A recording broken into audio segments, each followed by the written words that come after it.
The Federal Ministry of Health has recalled 2.4 million bottles of cough syrup containing codeine after a recent audit of the substance carried out by a National Agency for Food and Drug Administration and Control, NAFDAC. Director of Media and Public Relations of the ministry, Boade Akinola, on Sunday in Abuja said the federal government has resolved to stem the abuse of codeine and other substances in Nigeria.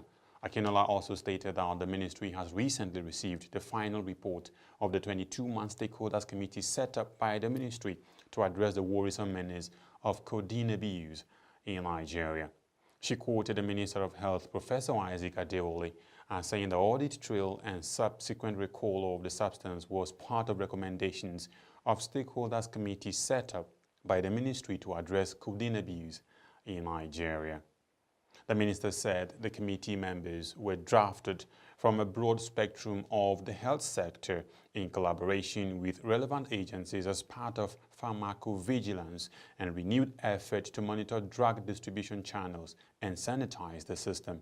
He recalled that the committee was an offshoot of the press release issued by the ministry on the temporary ban of codeine production and distribution.